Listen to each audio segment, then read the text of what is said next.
방패막이를 내세우는 것이라며 진실에 대한 확신이 없었다면 직접 나섰을 것이라고 말했다. 국민의당이 이유미를 앞세워 적극적으로 네거티브 조작을 했다는 것이다. 추미애는 그러면서 전 과정을 보면 미필적 고의에 해당하는 것으로 보인다고. 미필적 고의에 의한 형사책임 반드시 수사해서 책임을 물어야 된다. 그러니까 그거는 법조계에서 할 일이지. 지가 지금 판사야 검사야. 여당 대표 아니야. 어? 이해 질세라 국민의당도 추 대표를 향한 공격을 이어갔다. 국민의당 박주선 비상대책위원장은 이날 오전 국회에서 열린 비대위에서 현 상태에선 정상적인 국회 운영도 협치도 불가능하다며 집권당의 국민의당 죽이기, 안철수 전 대표에 대한 정치보복, 박지원 전 대표에 대한 허무맹랑한 공격, 어떻게 정상적인 국회 운영을 기다리며 이런 작태가 있을 수 있겠나라며 불쾌감을 드러냈다. 추 대표의 발언에 배우를 언급하며 청와대를 겨냥하기도 했다. 박 위원장은 화합이 아니라 정치보복을 자행하는 대표의 발언이라며 이 배후에 누가 있는지 철저히 규명하고 추 대표의 사퇴와 사과를 엄중히 요구한다라고 밝혔다. 청와대가 앞에서 협치를 운운하고 뒤에서는 정쟁과 보복을 지지하는 것인가? 지지하는 것이 아닌가 하는 의문을 제기하지 않을 수 없다라고 목소리를 높였다. 추 대표와 국민의당의 갈등이 깊어지는 가운데 민주당 원내 지도부를 중심으로 당 내부에서 우려의 목소리가 나온다. 보수야당에 이어 국민의당까지 국회 보이콧을 선언하며 추경과 정부조직법 처리를 위한 국회 논의가 올스톱됐기 때문이다. 이미 민주당 우원식 대변인은 전날 추 대표의 머리 자르기 발언에 대해 하지 말자고 했는데 곤혹스럽다라면서 당혹스러움을 표시한 바 있다. 이제 국민의당과 합의가 더 힘들어질 것이다. 장관 후보자도 처리해야 되는데 라며 이같이 말했다. 또 원내 관계자는 국민의당과 전략적으로 같이 가야 하는데 감정을 앞세우면 어떻게 일을 하냐라고 말했다. 반면에 추 대표를 옹호하는 목소리도 있다. 민주당 박범계 최고위원은 당의 길은 원내의 길과 다르다며 일치를 노력할 뿐 당대표로 상대당의 정치적 메시지를 내는 것은 온당한 태도라며 추 대표를 두둔했다. 민주당 정청래 전 의원도 전날 트위터에서 추미애 대표가 뭘 잘못했나라고 물으며 정계 은퇴한 사람은 따로 있다. 국민은 다 아는데 국민의당만 모른다. 라고 비판했다. 그러니까 지금 박범계가 자기가 법무부 장관 후보가 안 된 게 그 문재인 지지자들이 적극적으로 지지를 안 했기 때문이라고 판단했나 봐. 그래서 지금 추미애를 지지하는 것 같은데 박범계가 저렇게 얘기하면 이건 청와대 목소리로 들린다고. 청와대의 뜻이구나라고 들려. 원래 정청래 생각이 없는 사람이고. 결국 내가 볼 때는요. 방법이 없어요. 예. 원래 추미애는 이런 여자고 이런 여자를 저 자리에 앉힌 사람들이 책임져야지. 정청래랑 문성근이랑 그 김어준이랑 이런 사람들이 책임을 져야지. 어떡할 거야? 저 여자 표정 봐봐. 저 여자가 사과하겠어? 사과도 사퇴도 안 해. 저 여자는 사과도 사퇴도 안 해요.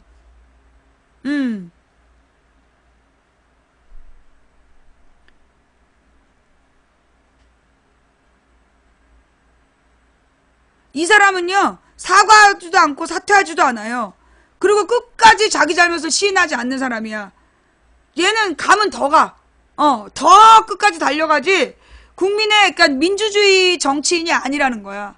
예. 그러니까 특정 계파나, 그러니까 옛날에, 그러니까 그 구민주당, 노무현 탄핵했던 구민주당 대표하면서 당 이름 움켜쥐고 그걸로 한 자리 했던 사람 아니야. 예. 그래서 내가 이 추미애가 당대표가 되면 결정적일 때 문재인 뒤통수에 벽돌 꽂을 거다. 그러니까 이 사람 국회의원도 하면 안 된 사람이야, 내가 볼 때 추미애는. 추미애는 국회의원도 하면 안 되는데, 그 동네 사람들이 추미애한테 막 올인하는 거 아니야. 그래서 나라 꼴이 이렇게 된 거는 이 추미애 지역구 사람들이 책임져야 돼. 내가 생각이 잘못됐나? 추미애가 잘못한 게 없어요? 투표가 잘못된 건가? 그러니까 이제 추미애가 잘못 없다는 첫 번째고, 추미애가 잘못했다가 두 번째고, 그 국민의당도 추미애도 둘 다 잘못이다. 이게 세 번째야. 자, 여러분의 의견이 어떤지 투표로 말씀해 주세요. 2283분이 투표하셨어요? 예. 그러니까 나는 이게 지금 그 추미애 복수라고 봐. 추미애가 그 문재인 정부에서 자기가 원하는 인사들을 청와대에 안 심어줬다고 그거에 대해서 복수하는 거라고 봐요. 그거 이상도 이하도 아니야.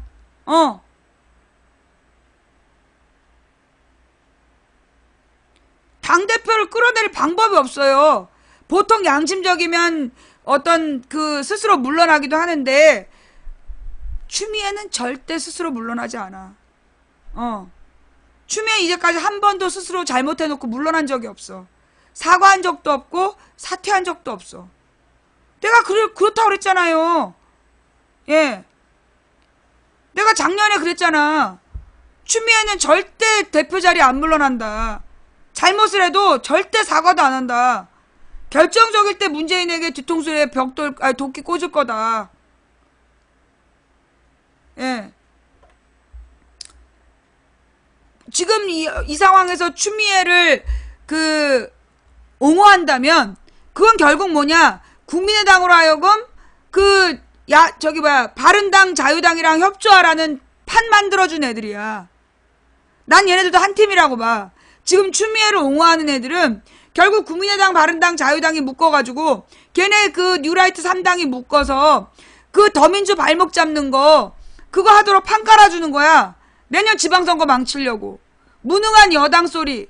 잘못은 야3당이 하고 욕은 문재인과 더민주가 먹는 거거든. 그럴 거랬잖아. 예. 내가 그럴 거랬잖아요.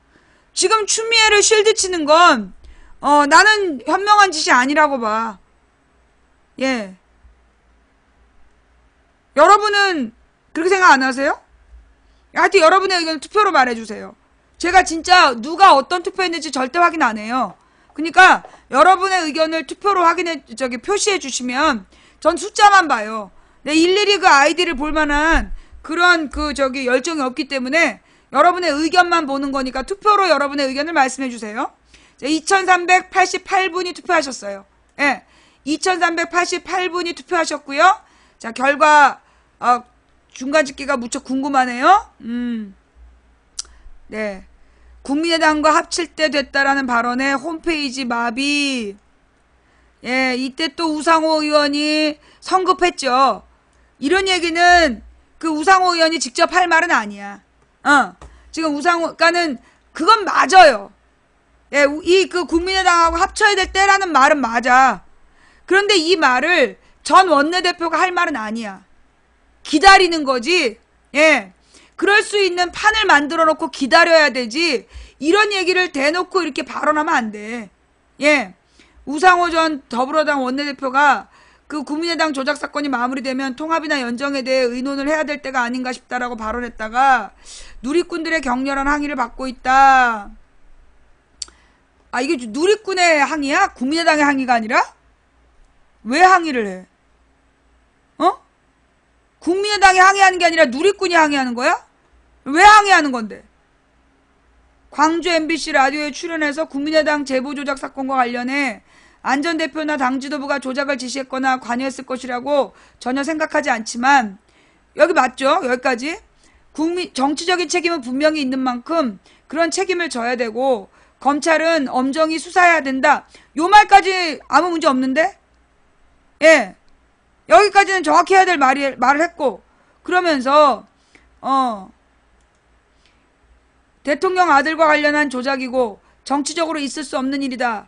특히 호남은 그동안 정치 공작의 희생자였다는 측면에서 이번 사건은 어떤 식으로 정당화될 수 없고 특히 잘 몰랐다. 조작 사실을 몰랐기 때문에 문제없다고 얘기하는 것은 국민이나 지역 정서에 맞지 않다라고 강조했다. 이것도 욕할 게 없는데 여기까지? 다만 우 전 원내대표는 당이 시끄러워질 것을 우려하는 분들도 있지만 그건 내부에서 녹이고 국민을 생각하면 합칠 때가 됐다며 힘을 합쳐서 민생과 개혁을 같이 이루며 내년 지방선거에서도 승리할 가능성이 높다라고 말했다. 당연히 지금 내년 지방선거를 승리하려면 국민의당이랑 합쳐야 돼. 안 그러면 수도권도 날라가. 수도권도 날라간다고. 이런 식으로 계속해서 국민의당하고 표를 갈라먹으면 이게 왜 욕먹을 일이야. 우 전 대표는 당 원내대표 2월 국회 교섭단체 연설에서 지금의 사당체제는 극복돼야 된다. 국민의당은 국민의 선택을 통해 교섭단체가 되었기 때문에 존중돼야 된다. 민주당과 국민의당이 힘을 합쳤을 때 정권 교체가 확실하다는 것이 전문가들의 일치된 견해다라고 말한 바 있다. 이에 국민의당은 합당 운운하며 국민의당 흔들려는 민주당의 모략을 강력하게 경고한다며 반발했다. 국민의당은 반발할 수 있어. 국민의당은 반발할 수 있기 때문에 이 말을 신중하게 해야 된다는 얘기야. 근데 이거에 대해서 지금 반발하는 사람들 국민의당 지지자들이야? 어? 우원식의 말에 지금 반발하는 사람들 국민의당이냐고. 이 우원식의 말을 왜 네티즌이 반대를 해? 누리꾼들의 반응은 싸늘하다. 이 발언이 있은 후 우 전 대표의 공식 홈페이지는 폭주하는 방문자로 인해 접속이 어려운 상황이다. 누리꾼은 통합 절대 반대다. 차라리 당신이 나가라. 라는 격한 반응을 쏟아냈다. 누굴까요? 얘네들이 누구겠어? 지금 국민의당하고 합치면 가장 불리한 게 누구야? 누가 불리할까? 뉴라이트 애들이 불리한 거 아니야. 이거 댓글 부대한테 불리한 거 아니야. 예. 그냥 내가 볼 땐 지금 문재인 지지자인 척 하는 애들 중에 틀림없이 뉴라이트가 있어. 지금 청와대부터 문재인을 지지한답시고 떠벌리는 애들 중에 반드시 뉴라이트가 있고, 걔네들은 내년 지방선거에서 더민주가 망해야 돼. 그러려면 국민의당과 더민주를 끊임없이 이간질 시켜야 된다고. 그래서 협치하지 못하게 해야 돼. 그걸 지금 노리고 있는 거야. 예. 잘들 한다. 뭐 말아먹든가. 말아먹어. 나는 이제 30년 뒤로 준비하면 되니까.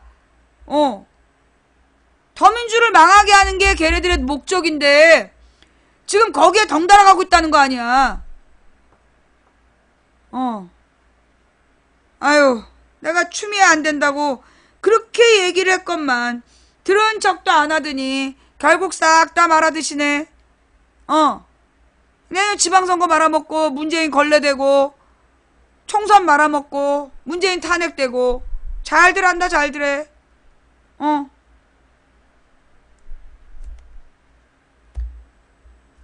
이 김어준이 책임져야 돼. 추미애에 대해서 허위사실 유포하고 추미애 밀어준 거에 대해서 책임져야 돼. 내년 지방선거 지면 문재인 완전히 언론에서 매장해버려요. 지금 이게 탁현민 같은 애들, 탁현민 문제만 있겠어? 그동안에 지금 국민수석실 비서관들이 사고친 거 전부 다 캡처 떠져 있어. 문재인 팬들이 사고친 거 이거 종편에서 떠봐. 내년 지방선거는 끝장나는 거야. 내가 그럴 거라 그랬잖아. 그리고 김정숙 영부인한테 여당 여성 의원들이 탁현민 내보내라고 얘기했는데 김정숙이 씹었다며. 영부인이. 그러면 이제 앞으로 이 부분에 대해서도 쟤네들이 이걸 막 나발 불기 시작하면 또 이상한 소설 나오고 이제 욕은 문재인 대통령 다 먹는 거야.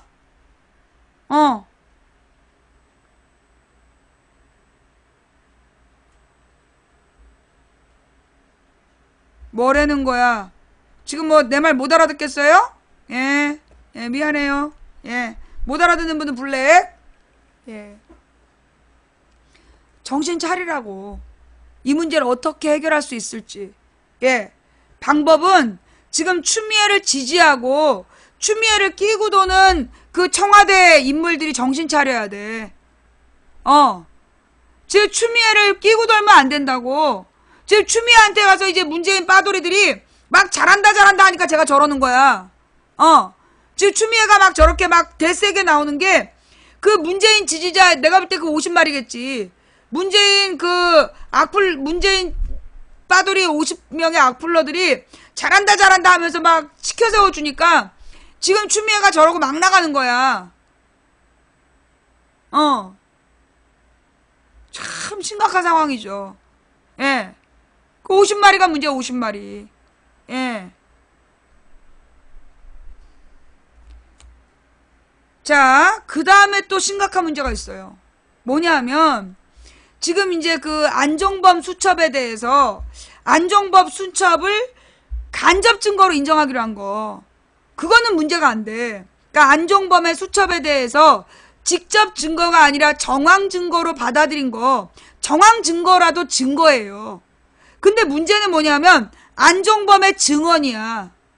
안종범의 증언이 일관되지 않고 바뀌었어. 그게 문제야. 지금 이재용에 대한 뇌물죄를 이재용 뇌물죄 재판에서 안종범의 증언이 바뀌었다고. 그래서 지금 이재용의 뇌물죄를 입증하지 못하는 상황이 되고 있어. 이재용의 뇌물죄를 입증하지 못하는 상황이 될 수 있는 상황이야. 그러면 이재용이 뇌물죄에서 입증이 안 되면 박근혜도 뇌물죄가 무효화될 수 있다는 얘기지. 안종범을 삼성에서 설득했나 보지. 예. 삼성 측에서 안종범을 설득했겠지. 가족들을 동원했든 어떻게 했든. 그래서 지금 안종범의 증언이 바뀐 거예요. 특검에서 했던 증언하고 법정에서 한 증언이 달라. 예, 특검 진술하고 법정 증언이 달라서 지금 이제 뇌물죄, 예, 이재용이 뇌물죄 무죄 받으면 박근혜도 뇌물죄 무죄 받고 국정농단은 허위사실이었다라고 몰아가겠지. 이때 추미애가 사고치고 문재인 빠돌이들이 사고친 거 동시에 터지고 내년 지방선거 때 국민들을 에라이 씨발 다 똑같다 그러면서 정체 모를 신당에게 표를 준다면 에라디야 다 말아먹네. 응, 다 말아먹네. 묵사발 되는 거죠. 예. 자, 지금 상황이 심각한 상황이에요. 만만한 상황이 아니야. 지금 문재인 지지율 90%라고 지금 막 기고만장할 때가 아니야. 문재인 지지율 종편이 돌았으면 하루아침에 50%대 30%대로 떨어질 거다. 노무현 때 봤어. 그 높던 지지율이 순간에 떨어지더라고. 속수무책이라는 단어. 속수무책이라는 단어를 경험해 봐야 알아. 예. 자, 그럼에도 불구하고 지금 문재인 대통령은 베를린 선언에서, 예, 지금 문재인 대통령의 베를린 선언이 굉장히 유의미한 선언이었어요. 예. 왜냐하면 이제 누구야, 김정은이가 ICBM을 성공시키는 바람에 미국이 발칵 뒤집어졌어. 예. 잠깐만. 넘어가기 전에 안종범 수석 직접 증거 불발에도 특검이 웃는 이유. 지금 웃고 있다고요? 뭐 믿고 그러지? 뭐 믿고 웃을까? 지금 어제 뉴스도 보니까 증거가 많다라고 얘기했는데 차고 넘친다던 증거가 구체적으로 법정 이재용 재판에 제시된 증거가 없대.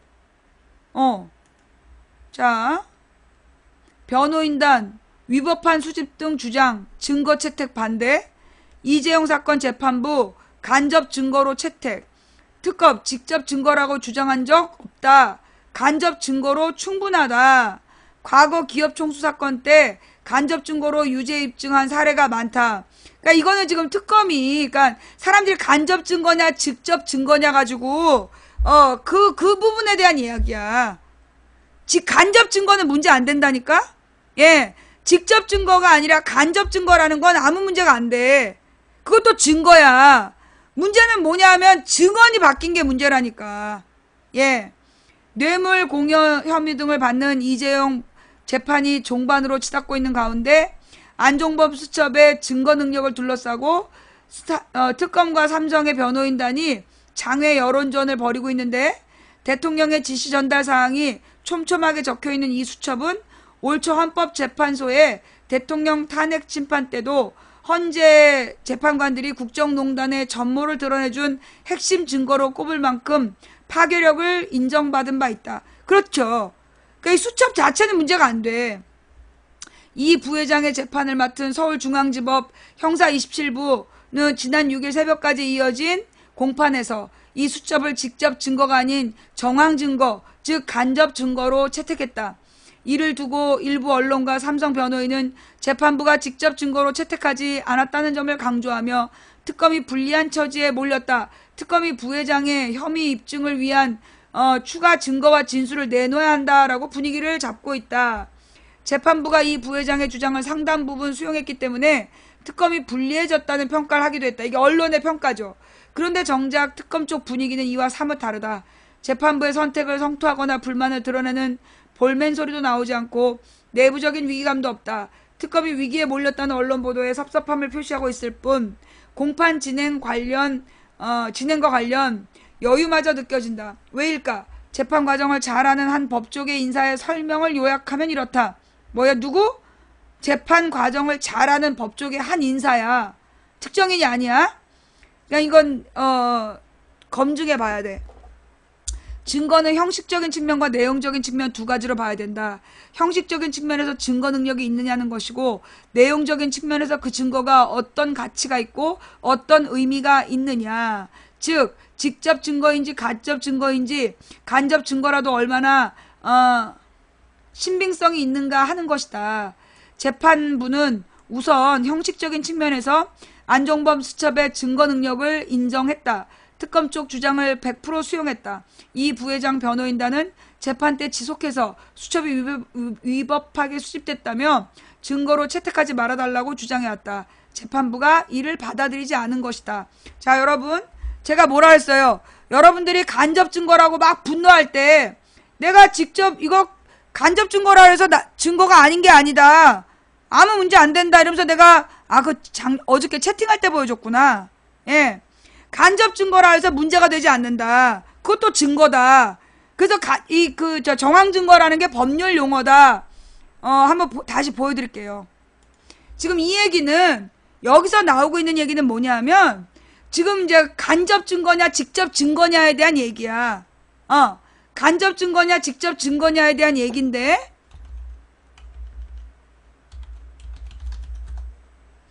그 정황 증거라는 게 무슨 말이냐 이런 얘기를 하는데요. 정황 증거라는 게 증거예요. 예.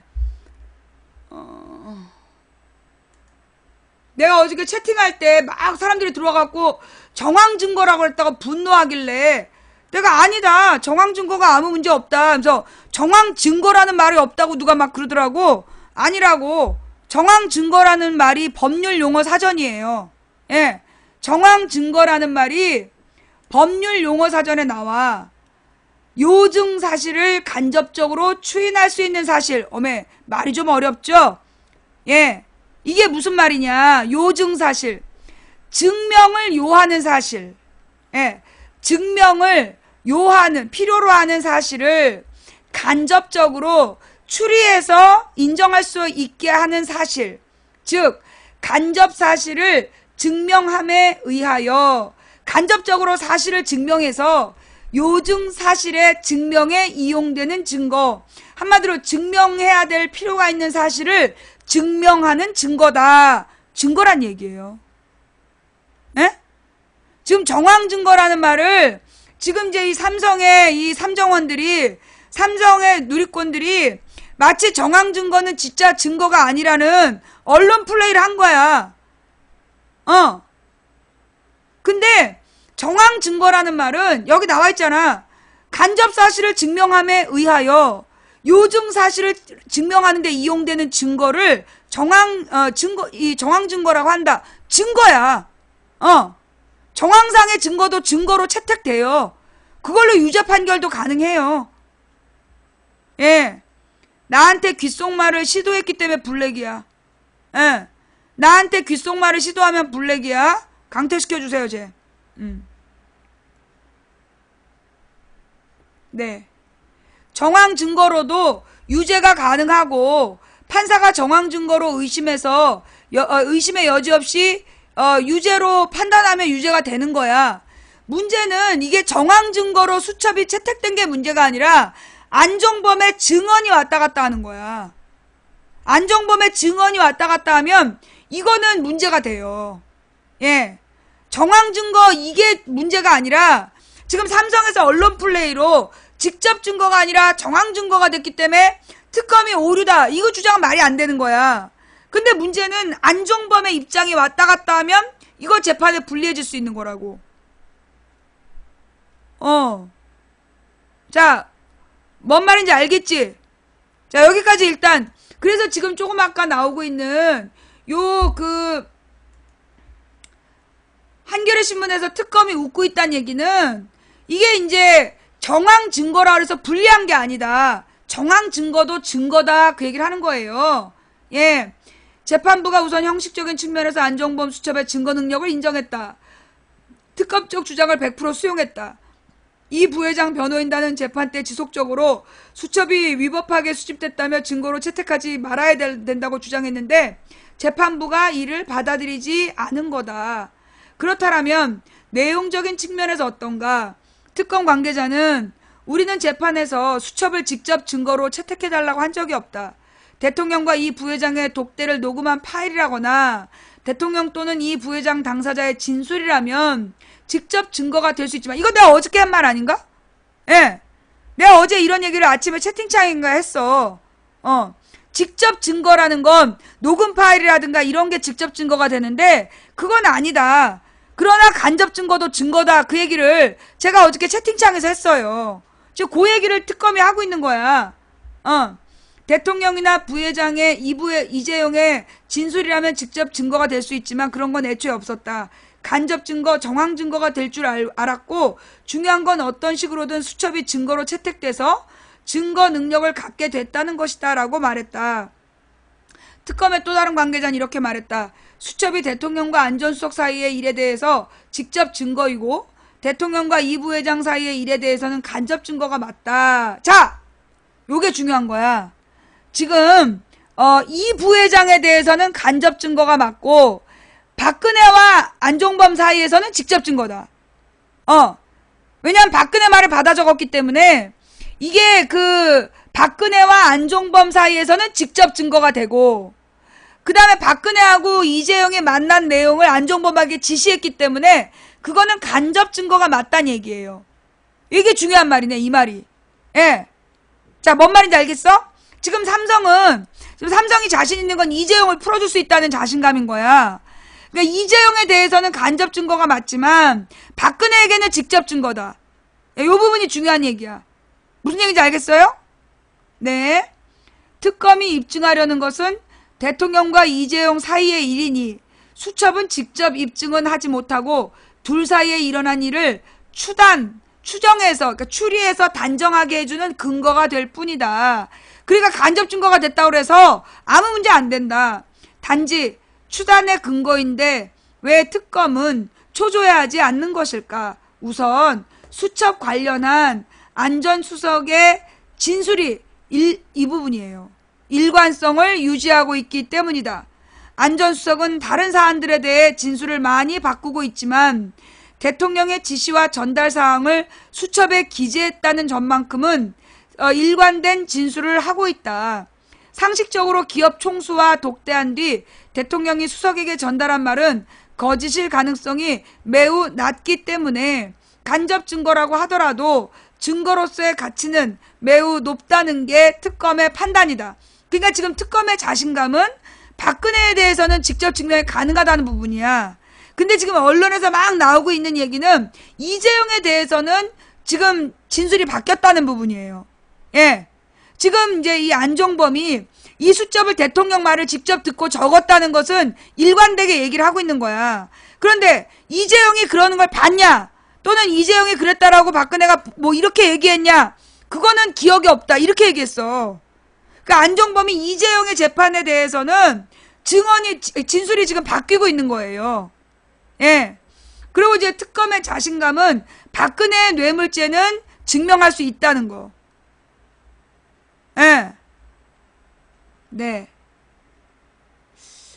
검찰 출신의 한 변호사는 과거 기업 총수들의 뇌물 사건에서도 직접 증거가 있었던 적은 별로 없었다. 누구든지 회장이 직접 지시했다고 진술하지 않기 때문이다.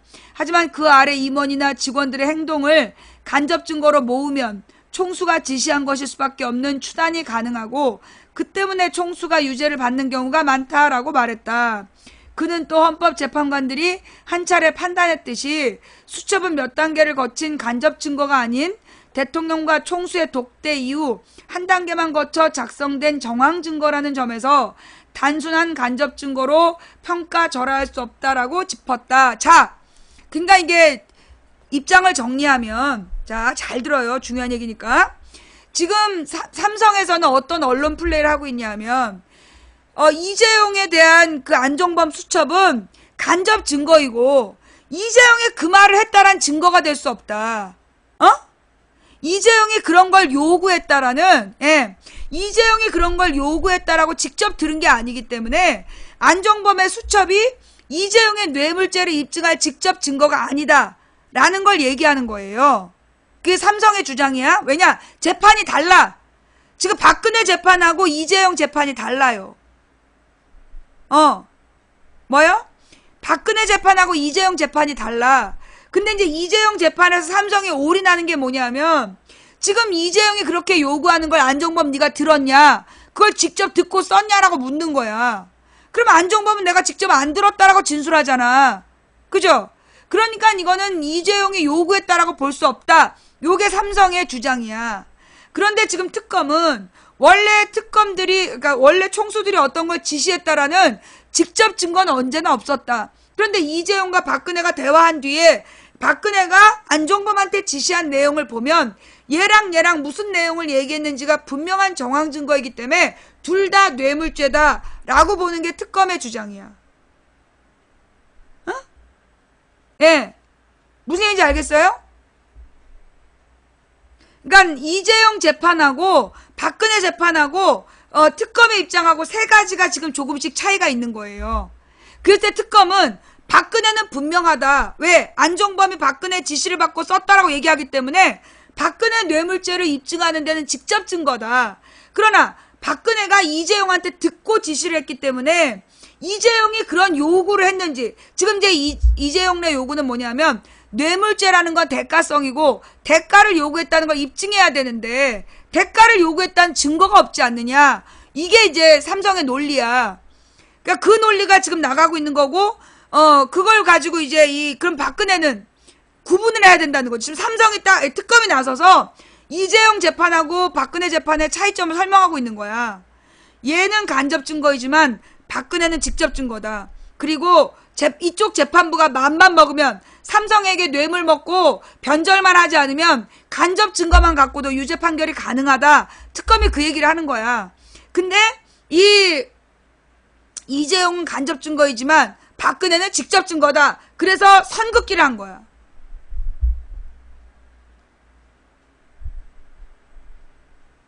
여기까지 이해가 돼요? 이해 못했으면 어렵다라고 얘기해. 이해 못했으면 다시 설명해 드릴게요.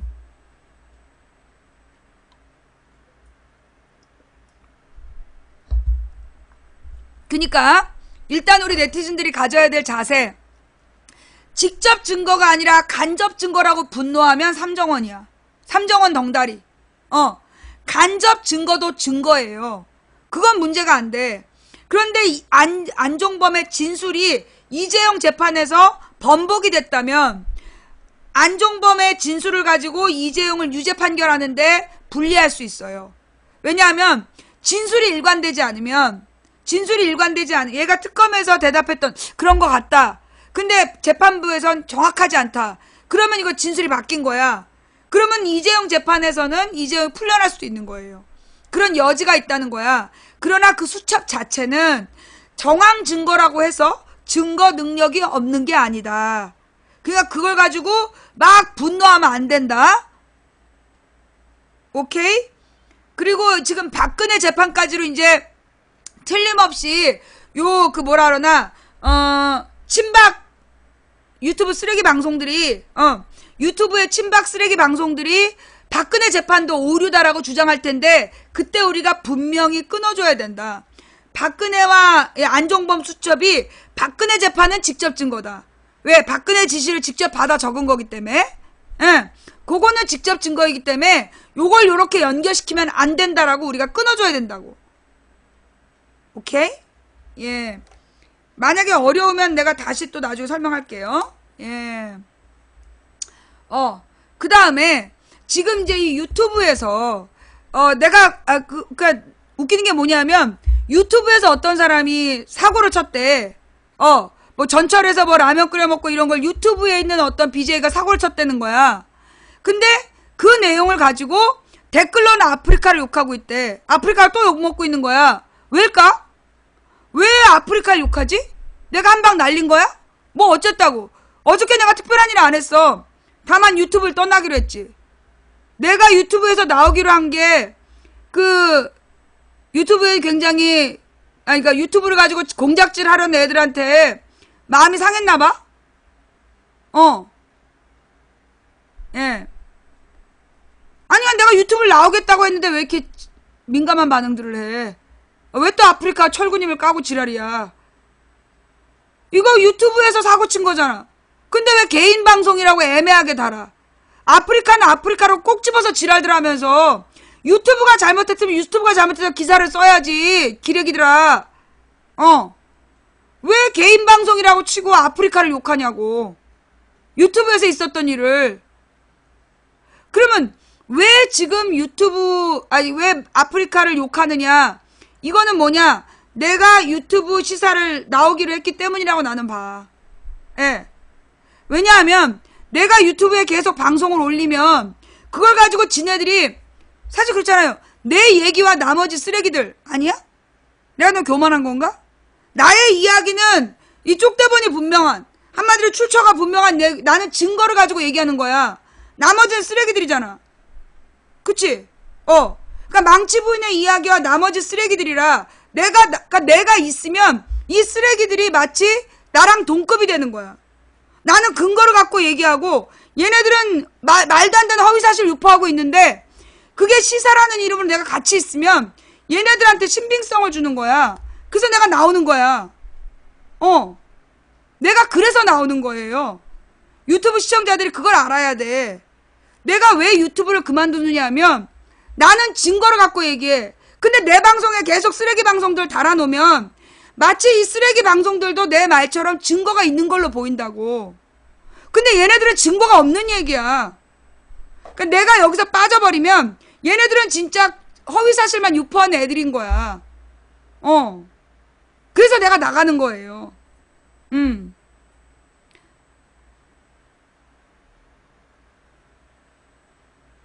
오늘까지만 유튜브에 올리라 그랬잖아요. 오늘까지만 유튜브에 올리고 이제 오늘 이후에는 유튜브에 안 올리는 내용이야. 예. 그래서 이제 여러분들이 판단을 잘 하셔야 돼요.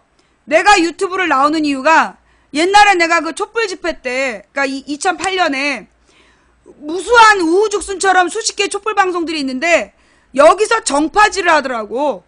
NLPD가 싸우고 있는 거야. 촛불 방송들끼리. 그래서 내가 나와버렸어.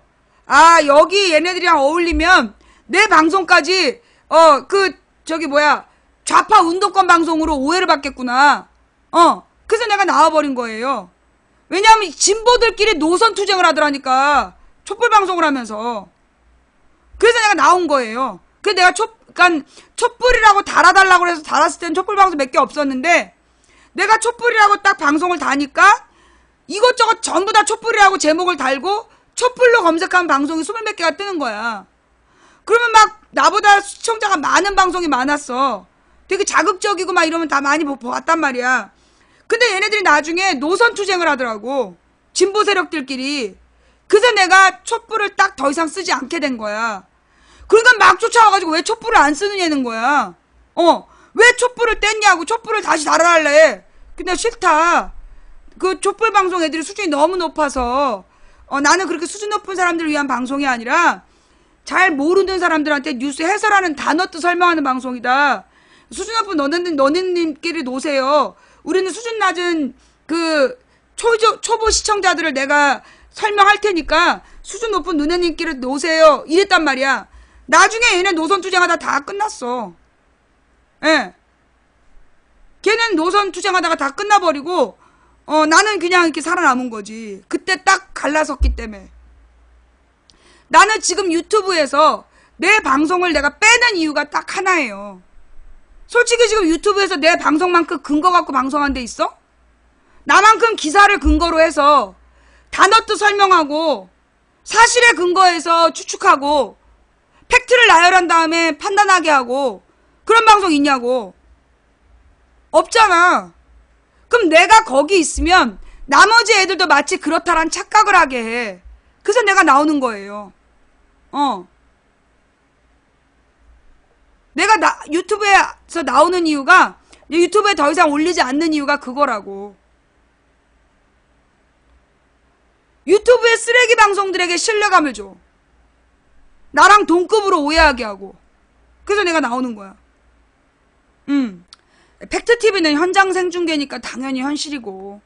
예. 유튜브에 맨 쓰레기! 인신공양설, 그 다음에 뭐, 고위침몰설, 개표 부정론, 이런 개소리만 장렬하는데, 내가 거기 있으면, 걔네들도 마치 나처럼 어떤 근거를 갖고 말하는 것처럼 오해를 불러서 하잖아. 오해를 불러일으키는 거야.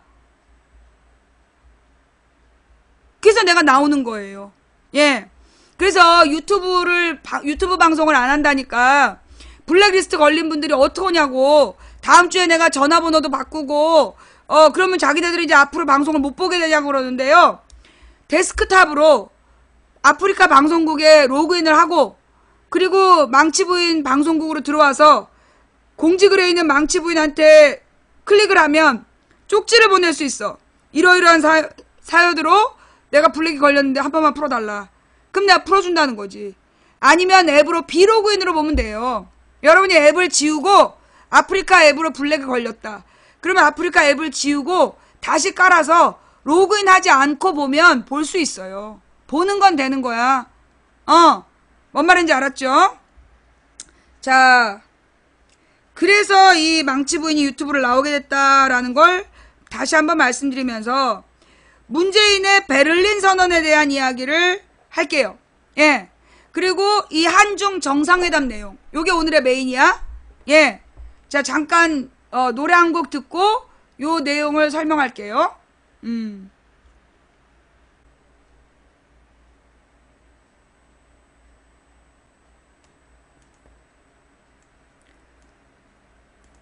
문재인 시진핑 첫 만남에서 사드 중국 역할론의 입장차, 북핵 중국 역할론의 시진핑이 북핵은 북한과 미국 문제다. 독일 공식 방문 중인 문재인 대통령이 6일 그 시진핑 중국 국가주석과 취임 후에 첫 정상회담을 갖고 그 사드 배치 및 북한 핵미사일 개발을 비롯한 한중 관계 현안을 논의했는데 베를린 인터컨티넨탈 호텔에서 진행된 회담은 당초 40분으로 예정됐던 시간을 35분 넘겨서 75분 동안 진행됐고 한중 관계 및 한반도 정세 중심으로 상호 관심사에 대한 심도 있는 의견을 교환했다라고 전했는데 양국 정상은 한중 관계의 최대 이슈인 사드 문제를 둘러싸고 기존 입장을 유지해 이견을 좁히는데 실패한 것으로 보인다. 추측 부분인 거죠. 박 대변인은 양국 정상은 이견 있는 부분에 대해서도 허심탄회하게 의견을 교환했으며 상호 이해 증진을 위해 고위급 채널을 통한 다양한 소통을 강화해 나아가기로 했다라고 전했다. 그러니까 사드에 대해서 이견이 있다고 해서 판이 깨진 게 아니란 얘기예요. 예. 이게 무슨 얘기냐 하면 지금 한국과 중국이 사드에 대해서는 의견이 다르지만 그래서 모든 거는 말짱 도루묵 너랑 나랑 무관해 빠이빠이 판을 깬 게 아니란 얘기야. 사드에 대해서는 의견이 다르지만 요걸 고위급 회담을 통해서 계속 얘기해 나가자라고 했다는 거야. 그리고 다른 부분에 대해서 의견을 모았다는 얘기예요. 근데 우리나라 지금 언론들은 요 사드 부분에 대한 사드에 대한 의견 차이가 났다는 게 그러니까 결국 한중 정상회담은 실패한 거다라고 폄하하고 있는 거야. 예. 요걸 폄하하는 거고 실제로는 그 여러 사안들 중에 사드에 대해서는 의견의 차이를 확인하고 나머지 부분을 내가 그랬잖아. 정치의 협상이라는 건 정치적인 협상이라는 건 모든 걸 100% 맞아 떨어져야 되는 게 아니라 그래 나는 이런 생각 너는 이런 생각인데 우리가 적어도 이 부분은 통일하잖아. 그럼 이거는 합의를 해. 여기까지 의견을 모아놓고 이 차이는 좁혀가자 하는 게 정치야. 그게 외교이고, 예. 그러니까 지금 이제 언론들이 사드 문제가 어긋났기 때문에 한중 정상회담은 물 건너갔다라고 얘기하는 건 지나친 폄하이고, 예. 이거는 이제 일부러 그 외교적인 실패를 한 것처럼 그렇게 몰아가는 거지. 거기에 이제 여러분들이 넘어가면 안 되는 거예요. 내가 볼 때는 중국에서도 사드 부분에 대해서 내가 어떤 문구를 봤는데, 그 YTN이었나 연합뉴스에서 봤는데, 그러니까 교류를 정상화시키는 데 대해서 동의했다는 얘기가 나와. 교류를 다시 정상화시키기 위한 노력을 같이 하자. 그 말은 뭐냐? 이 사드에 대한 보복을 유지하겠다는 게 아니라, 한마디로 지금 문재인 정부에서 사드로 인한 그 경제 보복이 그게 불합리하다는 걸 충분히 설득을 했고, 거기에 대해서 시진핑도 고려하겠다. 여지가 생겼다는 얘기야. 고려하겠다는 여지가 생겼다는 얘기예요. 뭔 말인지 알겠어요? 제가 좀 잘못 알고 있는 거예요? 자, 한번 읽어봅시다. 계속 제가 잘못 이해한 건지. 그러니까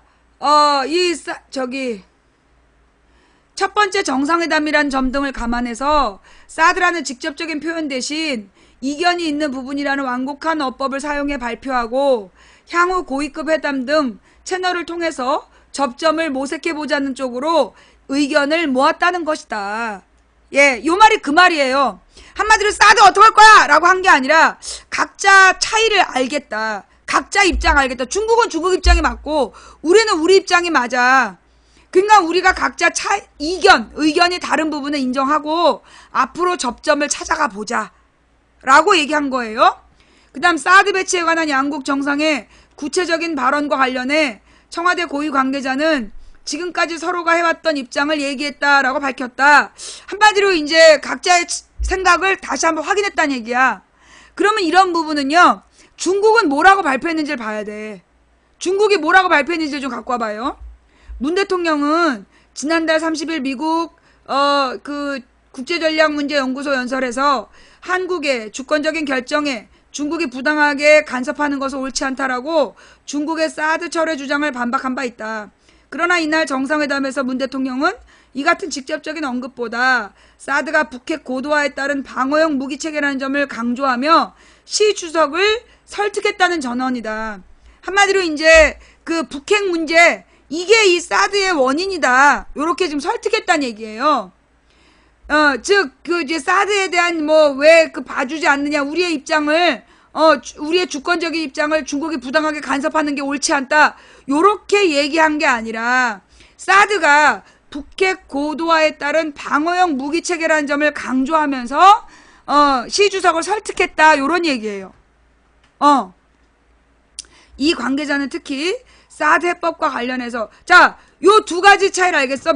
문재인이 미국에 가서는 이게 이 사드 문제는 한국의 주권적인 결정에 대해서 중국이 부당하게 간섭하는 건 옳지 않다. 원론적으로 중국의 사드 철회 주장에 대해서 반박을 했는데, 그래놓고 한중 정상회담에 가서는 이 사드가 그 북핵 고도화에 따른 방어용 무기라는 그 점을 강조하면서 시 주석에게 이해를 구했단 얘기야. 중립 외교를 하고 있는 거죠, 지금. 고도의 중립 외교를 하고 있는 거야. 둘 다 명분이 맞잖아. 미국 가서는 우리가 중국에게 무조건 따라가지 않겠다라고 얘기하고, 지금 중국에 와서는 우리의 입장이 이렇다라고 설명하고 있는 거야. 뭔 말인지 알겠지? 특히 사드 해법과 관련해서 문 대통령이 환경 영향 평가라는 절차적 정당성으로 시간을 확보하게 되고, 뭐요? 내가 맨 처음에 그랬잖아. 환경 영향 평가하겠다라는 게 시간을 확보하는 거라고. 절차적 정당성으로 시간을 확보하게 되고, 그 기간 중에 북핵 문제가 동결되는 해법을 찾아내게 되면,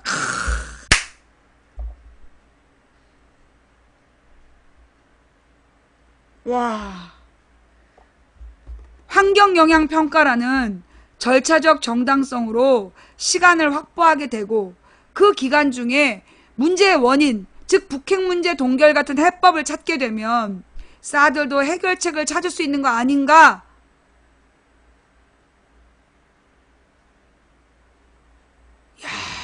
기가 막힌 뭔 말인지 알겠죠? 요거 다 알고 있었던 얘기야? 이 신문기사의 의미를 다 알고 있었던 얘기예요? 네, 여러분들 다 알고 있는데 내가 쓸데없이 설명하는 거야?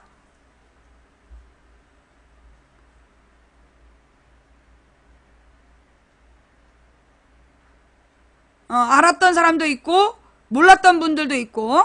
예. 자, 또 문 대통령은 또 그 중국의 경제보복 조치와 관련해서 각종 제약으로 인해 현실적으로 양 국가 내 경제, 문화, 인적 교류가 위축되고 있는 게 사실이다.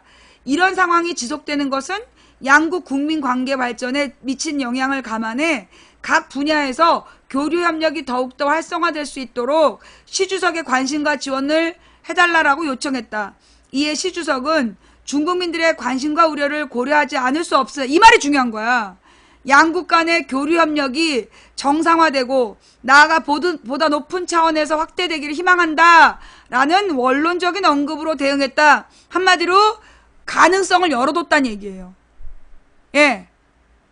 가능성을 열어뒀다는 얘기야. 예. 그 다음에 이에 시 주석은 그러니까 중국민들의 그 관심과 우려를 고려하지 않을 수 없다. 그렇지만 양국의 교류 협력이 정상화되고 나아가 보다 높은 차원에서 확대되기를 희망한다. 라고 이건 원론적인 언급. 이건 원론적인 언급이라기보다는요. 어떤 가능성을 언급해 준 거예요. 내가 그렇게 다 막혀 있는 거 아니다. 절대 니네가 사드 때문에 우리는 끝이야. 니네가 말 안 들어주면 우리는 이거 말도 안 돼. 다 보복할 거야. 라고 한 게 아니라는 거야. 네 노력을 보겠다. 라고 지금 따냈다는 얘기죠. 어느 정도 여지를. 그리고 북핵 미사일 문제를 둘러싸고 중국 역할론에 대해서도 양 정상의 입장은 엇갈렸다. 문 대통령은 북핵 문제 해결을 위해서 중국의 역할을 평가하고 앞으로 중국이 보다 더 많은 기여를 해주기를 요망한다. 이게 미국과 일본과 한국의 입장이잖아. 중국이 제재와 압박을 보다 적극적으로 임해주기를 당부했다. 앞서 문 대통령은 트럼프 미국 대통령과 한미 정상회담 공동성명을 통해 대북 제재와 압박의 실효성을 높이기 위한 방안으로 중국이 수행할 수 있는 중요한 역할에 주목했다라고 선언한 만큼 이 같은 입장을 시 주석에게 전한 거다. 이에 뭐라고 얘기했을까 시 주석이? 중국이 지금까지 충분하게 역할을 해오고 있다는 점을 피력하며 북한과 혈맹 관계를 감안할 때 충분하게 노력하고 있는데 국제사회가 중국의 노력이 부족하다고 비난하는 것은 인정할 수 없다. 이것도 중국 입장에서 맞는 얘기죠. 그죠? 중국과 북한이 왜 혈맹이냐 하면 그때 일본하고 싸울 때 중국 공산당하고 북한 공산당이 혈맹 관계를 맺고 일본하고 싸웠던 거예요. 그래서 그 혈맹이라고 부르는 거야. 그러니까 중국과 북한이 혈맹 관계라서 나름 이 중국이 협조하고 있는데 국제사회가 중국의 노력이 부족하다라고 비난하는 건 인정할 수 없다. 라고 얘기하는 거예요. 그러면서 청와대 관계자인 시 주석이 북핵 문제는 남북 문제가 아닌 북미 문제로 파악해야 하는 거 아니냐. 이 말이 중요한 말이야. 이제까지 중국이 북핵 문제에 대해서 끊임없이 역할을 하겠다. 그리고 우리도 제재하고 있다. 이런 위에 있는 표현만 썼단 말이에요. 우리도 혈맹 관계인데 충분하게 역할을 해오고 있다. 그냥 기다려라. 이렇게 얘기를 해왔는데 그런데 지금 뭐라고 얘기했어?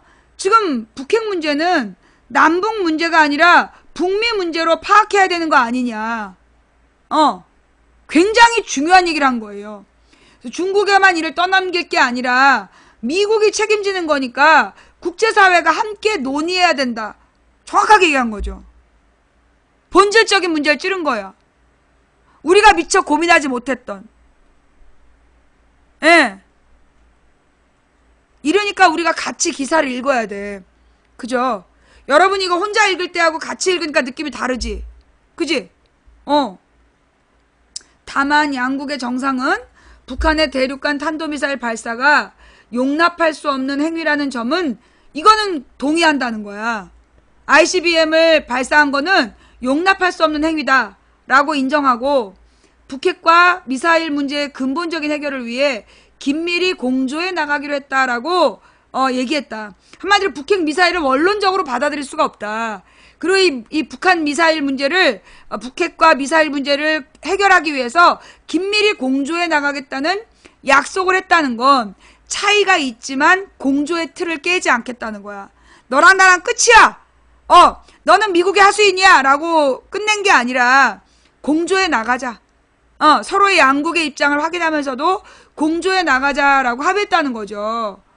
또 북한의 핵미사일 보유는 한중 양국은 물론 한반도와 동북아 영내 안정과 평화에 위협이 된다는 데에 인식을 같이 하고, 당연하죠. 중국은 북한의 핵무기를 인정하지 않지. 한반도 비핵화가 공동의 목표라는 점을 재확인했다. 요거는 누구라도 다 인정하는 거니까. 이를 위해 양국의 정상은 보다 강력한 제재와 압박으로 북한의 추가적인 도발을 하지 못하게 하는 한편 올바른 선택을 함으로써 대화를 통한 평화적인 해결에 응하도록 유도하기 위해 한중 양국이 전 단계에 걸친 소통과 협력을 강화하자는데 의견을 같이 했다. 한마디로 한국과 중국이 북한 문제라는 건수를 가지고 든든한 공조를 하기로 약속했다는 거예요.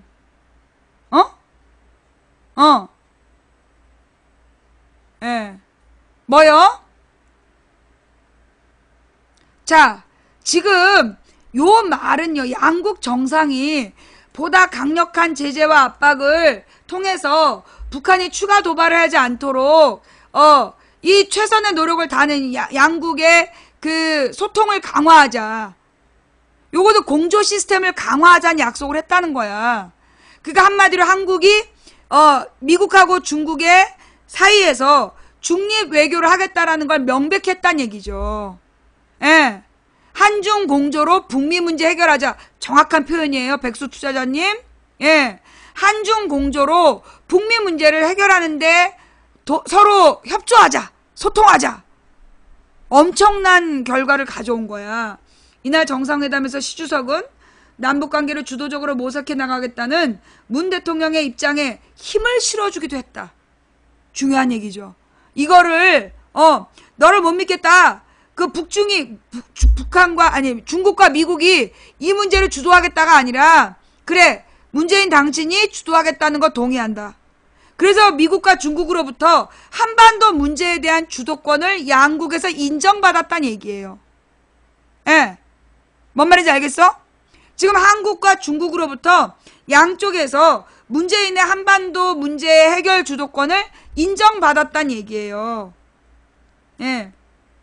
그 다음에 시 주석은 남북 대화 복원 및 남북 간의 긴장 완화를 통해 한반도 평화를 정착시키고자 하는 문 대통령의 노력을 평가하고 적극적으로 협력해 나가자며 인내를 바탕으로 남북한이 화해와 협력을 통해 자주적이고 평화적인 통일 기반을 이뤄 나가기를 기대한다. 서로 덕담을 주고받은 거네요. 예. 그러니까 한반도 평화가 목적이다. 그래서 평화 통일의 기반을 이뤄 나가기를 기대한다. 그리고 문 대통령은 국제사회가 제재 및 압박을 통해 북한의 태도 변화를 유도하는 것과 동시에 북핵 문제에 평화적인 해결 노력을 경주하는 게 필요하다. 이게 중요한 거죠. 지금 북핵 문제를 지금 미국에선 계속 무력적으로 풀겠다는 거야. 이걸 평화적으로 풀어가게끔 이게 중요하다라고 얘기했다는 거예요.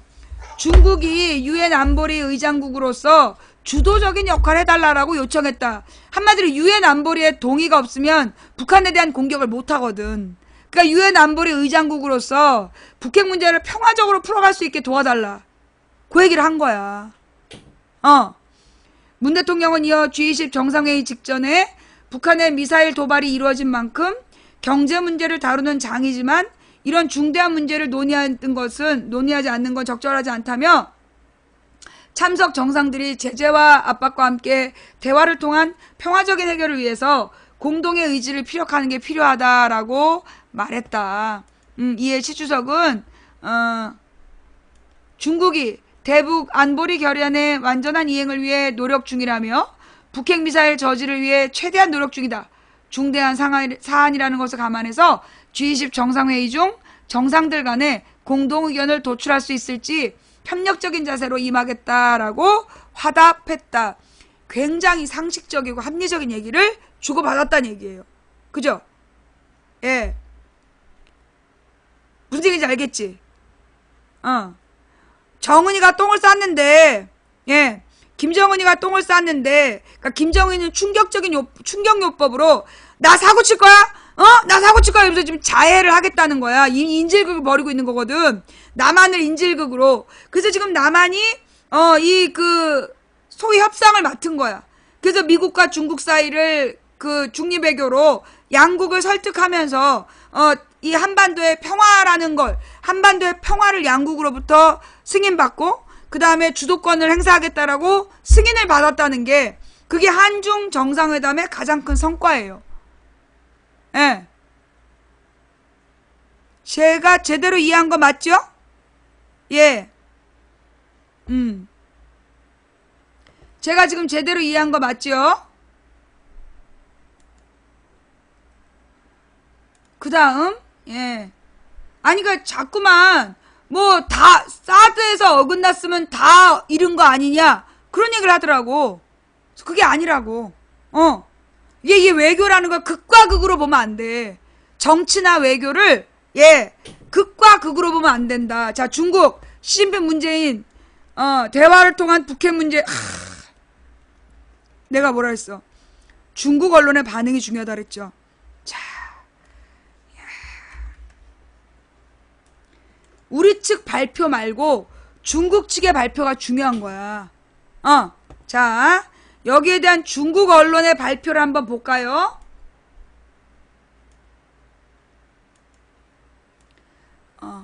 중언론, 시진핑 문재인 대화를 통한 북핵 해결에 동의.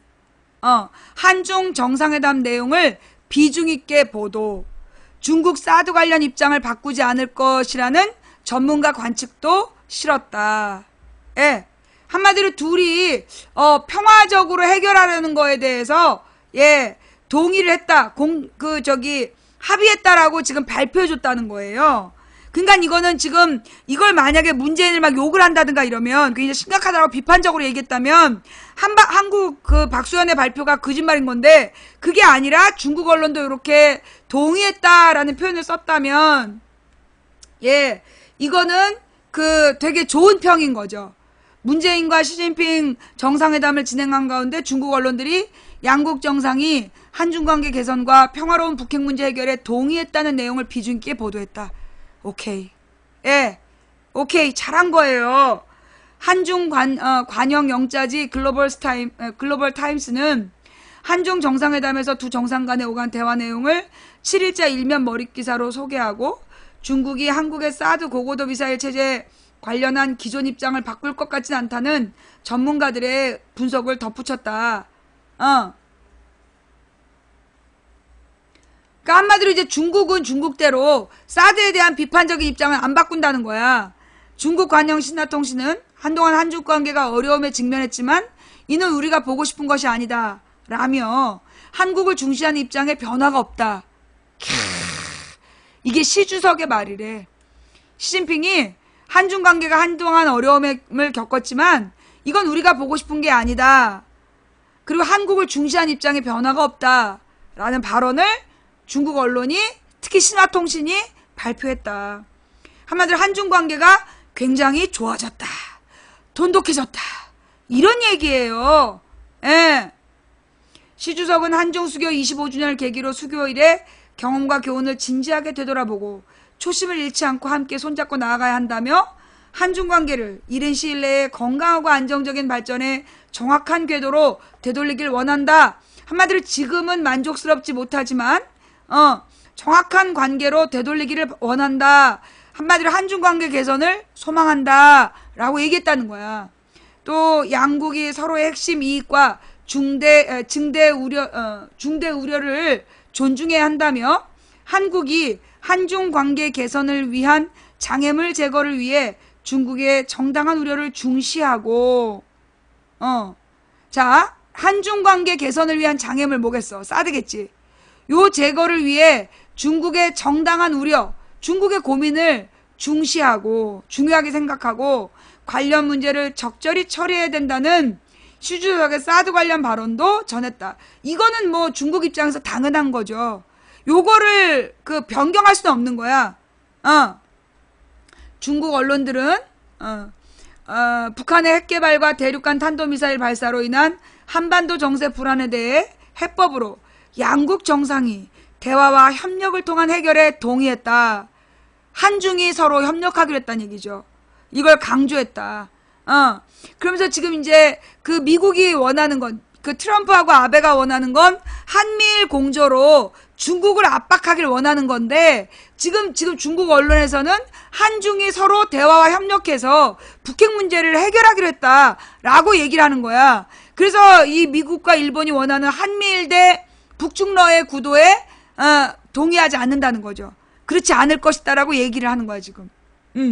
베이징 청년보에서도 중국은 한반도 비핵화 실현과 확고한 평화를 지지한다는 시 주석의 발언을 소개하며 한국과 중국이 대화를 통해 북핵 문제 해결에 찬성했다라고 보도했다. 이어 문 대통령이 한국은 북핵 문제를 위한 중국의 노력을 긍정적으로 평가한다라고 말했다라고 평가했다. 중국의 노력을 인정했다라고. 중국 언론이 인정했다.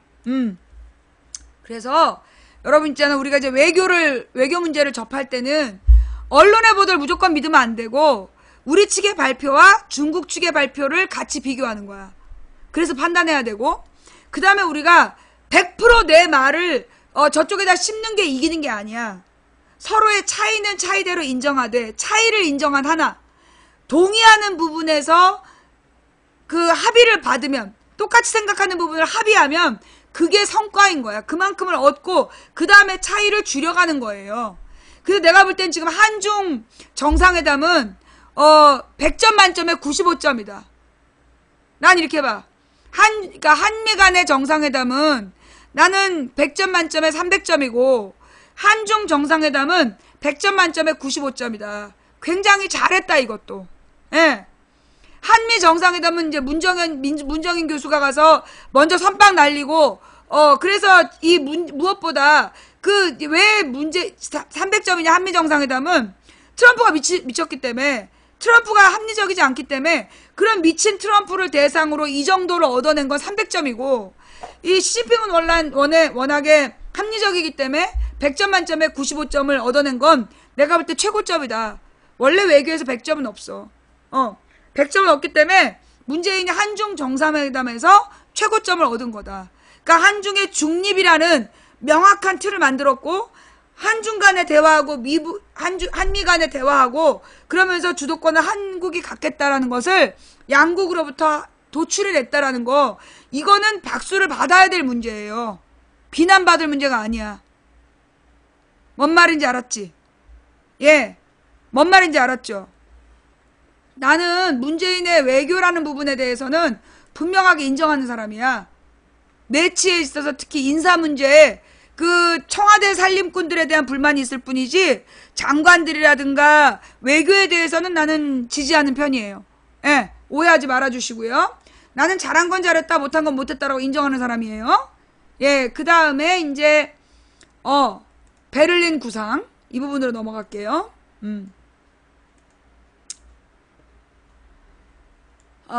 베를린 구상 밝힌 문 대통령, 이제 북한이 결정한 일만 남았다. 그 다음에 프레시아는 언제 어디서든 김정은을 만날 용의가 있다. 그러니까 외교적인 문제나 남북 문제는 프레시안이 좀 더 전문적이야. 좀 더 뭐라 그러나 내용이 좀 있어요. 오마이도 좋은데 프레시안이 이 부분은 좀 더 전문적이야. 문 대통령 언제 어디서든 김정은을 만날 용의가 있다 라고 헤드라인을 뽑은 거야. 그러니까 오마이 같은 경우에는 내가 그랬잖아요. 오마이 같은 경우에는 소위 이제 친노무현 성향이 강했어. 그래서 여기서는 이제 문 대통령이 베를린 구상을 밝혔다, 이걸 이제 추앙하고, 그러면서 북한의 결정만 남았다. 그래서 이제 북한에 대한 북한의 문제라는 나중에 도망갈 구석을 파놓은 거야, 오마이는. 그러면서 이제 이산가족 상봉을 제안했다라고, 문재인이 잘했다라는 부분에 방점을 찍었다라면 지금 프레시아는 아주 담백하게 문재인 대통령이 언제 어디서든 김정은을 만날 용의가 있다. 한마디로 대화하겠다라는 것을 강조했다. 그리고 굉장히 중요한 말 이것 봐. 평화협정을 추진하겠다. 이게 핵심이거든. 예. 예. 이게 지금 핵심이에요. 평화협정을 추진한다는 말을 이제까지 우리나라 정상이 공식적으로 발표한 게 처음이래. 예. 예. 지금 이제 문재인 대통령이 어제 베를린 연설에서 평화협정을 추진하겠다는 발언을 했는데, 그게 한국 정상이 공식적인 자리에서 언급한 건 이게 처음이었대요. 예.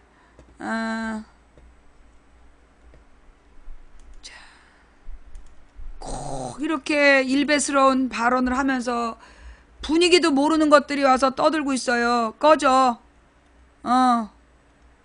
예. 자, 그러니까 내가 그러잖아. 오마이보다 프레시안이 전문적이다라고 얘기하는 건 이쪽이 조금 한수위 높다는 얘기야. 제일 중요한 걸 딱 뽑아낸 거야. 언제든 만날 용의가 돼 있다. 대화의 물꼬를 확 틀어 놓은 거예요. 예. 잠깐만요. 제가 유튜브로 방송 보던 사람인데, 유튜브 방송 안 한다 그래서 아프리카 가입해서 망치부인 방송을 알림해 놓으려고 하는데 모바일에서 알림 기능이 안 보이네요. 알려주세요 하셨는데요. 설정으로 들어가시면 되죠. 일단 망치부인 방송을 즐겨찾기 하시고요. 설정이란 데로 들어가세요. 예. 오른쪽 맨 위에 왼쪽 맨 위인가? 예. 먼저 망치부인 방송을 즐겨찾기 하시고, 그 다음에 설정으로 들어가서 그 알림 기능을 즐겨찾기만이라고 하시면 즐겨찾기 한 방송들을 알려드려요. 예. 이해가 되세요? 뭔 말인지 알겠어요? 예. 자, 그래서 일단 본론으로 돌아가서 프레시안 이야기 계속 할게요. 자, 그러니까 오마이의 내용하고 프레시안의 내용하고 어떤 차이가 있는지 보이지? 그지? 오마이 기사의 내용하고 그 프레시안의 기사하고 그 딱 중심을 잡아내는 요런 걸 이제 그쪽 언론 전문 용어로는 야마라고 그러잖아. 핵심을 잡아내는 기능이 약간 차이가 나잖아. 왜냐면 프레시안 같은 경우가 요런 이제 국제 문제, 남북 문제 이런 데에 좀 전문적인 그 기사들을 많이 써요. 예. 그러니까 오마이가 좀 시민 기자 분위기인데 좀 오마이는 좀 논객 수준. 그러니까 전문적인 지식보다는 논객 같은 수준이고 약간 그 문재인을 무조건 지지하는 듯한 그런 그 정파적 성향이 좀 드러나. 근데 이제 프레시아는 옛날에 이제 김대중 대통령, 그러니까 그 동교동 쪽에서 키운 그 젊은 학자들이 그 프레시안에서 활동을 많이 했어요. 예. 그래서 프레시안이 소위 김대중 대통령의 외교라든가 남북 문제 이쪽에서 굉장히 중요하게 활동했던 사람들이 많아. 보는 눈이 그래서 좀 정확해.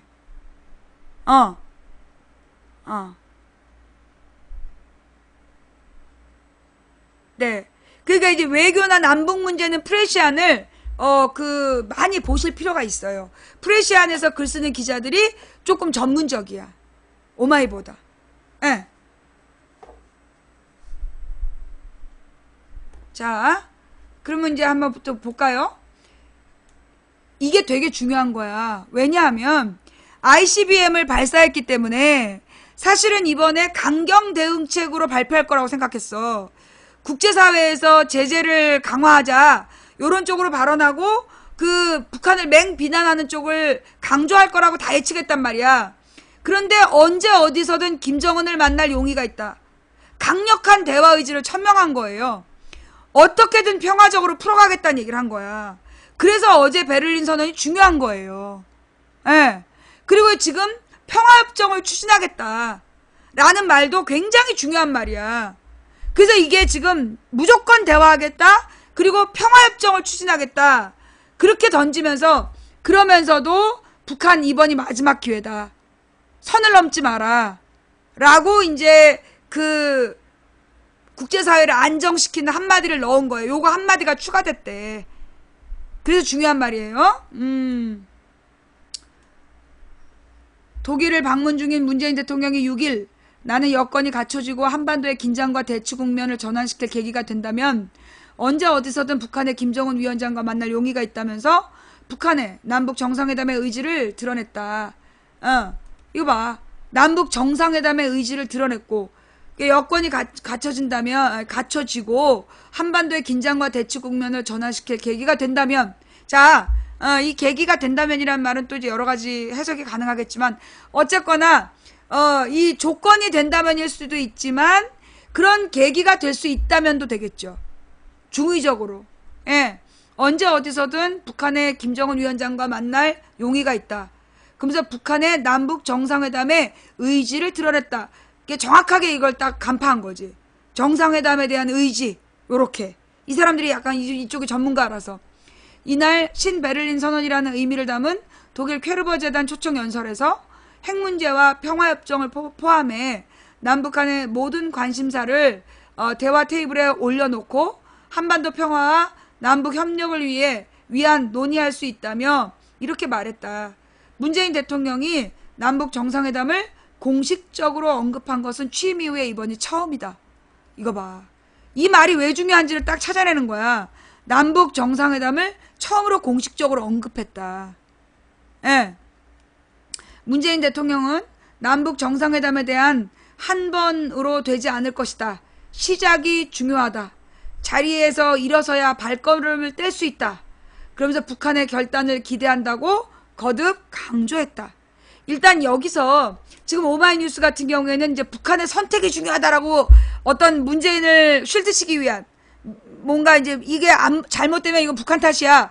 요런 식의 제목을 달았다라면 지금 정확하게 문재인 대통령이 했던 말의 핵심은 한 번으로 되지 않을 거다. 시작이 중요하다. 자리에서 일어서야 걸음을 뗄 수 있다. 강력한 의지를 표명했다는 부분을 강조하고 있는 거야. 자, 이거 보세요. 지금 딱 보니까 지금 이제 우리 일베들이 들어와가지고 물을 엉망으로 만들고 있다는 느낌이 딱 들죠? 예, 중요한 얘기를 하는 거야. 예, 지금 되게 중요한 얘기를 하고 있다는 거야. 그러니까 이것들이 와가지고 어떻게든지 지금 이날 누레테들이 이번에 이제 문재인 대통령이 그 한중 정상회담이나 베를린 선언이 아무것도 아닌 것처럼 말짱황이다. 북한이 안 들어주면 끝이다. 요게 쟤네들의 논리야. 그죠? 얘네들이 지금 들어와갖고 분노하는 게 뭐냐면 얘네들이 지금 한중 정상회담에서 사드의 이견을 확인했기 때문에 아무것도 아니다. 또 저런 얘기 백날 하면 뭐하냐? 북한이 안 들으면 끝인데 요 두 가지 논리를 어제부터 폈잖아. 맞죠? 이제 우리 뉴라이트 언론에서 어제부터 두 가지 논리로 가고 있는 거야. 한중 정상회담 남은 게 없다. 또 북한이 안 들어주면 말짱 황인소리다. 이러면서 굉장히 이렇게 폄하를 했단 말이야. 근데 내가 지금 한중 정상회담을 하나하나 해설을 해주니까 얘네들이 급한 거지. 그러니까 지금 막 옛날 일베 팀을 투입한 거야. 예. 전 일베 아닌데 일베만도 맞는 듯. 일베가 아닌데 일베 말을 어떻게 알아 네가? 네 말에 모순이라는 게 있는 거야. 그래서 일베가 아닌데 일베 말이 맞다니. 일베 말을 안다는 거 아니야. 그럼 일베지. 당황스러운 거죠 이게. 예. 지금 이제 이 부분 이거 누가 해설해 줬어요? 요거 혹시 뭐 김태일 기자나 팩트TV에서 해설해 줬어요? 그러니까 이 베를린 선언에 대해서 팩트TV에서 해설해 줬나?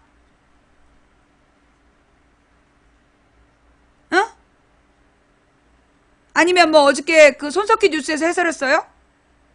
아마 어저께 손석희 뉴스에서 해설하기에는 너무 빨라가지고 바로 베를린 선언을 하자마자 손석희 뉴스를 했잖아. 그래서 아마 해설까지는 어저께 못했을 거라고 보이는데. 예. 그러니까 이제 지금 얘네들이 아주 당황하고 있는 거지. 속상하고. 요거는 내가 볼 때 이렇게 해설해 주는 건 나밖에 없어. 그지? 그러니까 이렇게 해설해 주는 건 나밖에 없어. 예. 그러니까 망치부인 방송만이 할 수 있는 요게 그 아이템인 거예요. 뉴스를 해설해 주잖아. 같이 읽고 단어도 설명해 주고 이렇게 하는 게 망치부인 방만이 갖고 있는 특별한 능력이야. 그러니까 컨셉이야. 요걸 따라갈 수가 없어. 대부분은 되게 다 안다라고 전제하고 논평을 하거든.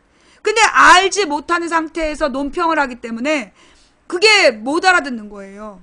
근데 나는 지금 한 줄 한 줄 읽고 이 기사의 의미들을 설명해 주기 때문에 여러분들이 이해가 되는 거지.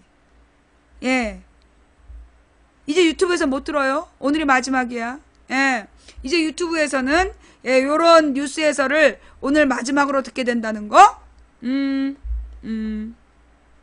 자, 예. 일단 또, 예, 얼리고 설명할게요. 문재인 대통령은 다만, 이렇게만 하면, 막 대화만 강조하면, 이 미국이나 일본이 지랄할 거 아니야. 그죠? 특히 일본이 팔팔 뛰겠지. 그러니까 이제 문재인 대통령이 다만, 북한의 대륙간 탄도미사일 발사에 따른 제재론을 의식. 요 제재론이 누구야? 일본과 미국이 주도하는 거잖아. 이런 제재론을 의식해서 바로 이틀 전에 있었던 북한의 미사일 도발은 매우 실망스럽고 대단히 잘못된 선택이라며 바로 지금이 북한이 올바른 선택을 할 수 있는 마지막 기회이고 가장 좋은 시기이다. 이제 북한이 결정한 일만 남았다. 대화의 장으로 나오는 것도 어렵게 마련된 대화의 기회를 걷어차는 것도 오직 북한이 선택할 일이라고 북한에게 사실상 최후 통첩을 했다. 이 부분을 이제 막 우리 언론에서 강조하겠죠? 근데 북한이 듣겠냐? 근데 이것보다 중요한 건 앞에 밝힌 나는 대화할 의지가 있다는 거야. 우리 언론에서 이 부분을 강조하지만 내가 볼 때 이거는 미국과 일본의 아가리 닥침용이고 실제로 문재인이 강조한 건 나는 언제든 김정은을 만날 용의가 있다. 그리고 계속 시도할 거다. 강한 의지를 가지고 시도할 거다. 예, 이런 거를 지금 강조한 거예요. 그러면서 문재인 대통령은 남북이 함께 손을 잡고 한반도 평화의 돌파구를 열어가야 한다. 먼저 쉬운 일부터 시작해 가자. 이게 중요한 거야. 구체적인 방법을 쉬운 일부터 하자. 그래서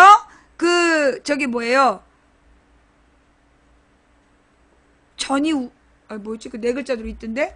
예, 그 말 좀 찾아봐봐. 선의후난. 선의후난. 이게 지금 선의후난이라는 원칙을 밝힌 거야. 먼저 쉬운 일부터, 먼저 쉬울 이, 나중 후, 어려울 난. 그래서 쉬운 일부터 하자. 10월 4일이 추석이자 7.4남북 정상선언 10주년을 맞이해서 이산가족 상봉 행사를 하자라고 북한에 제안했다. 보통 수가 아니죠, 이건. 예.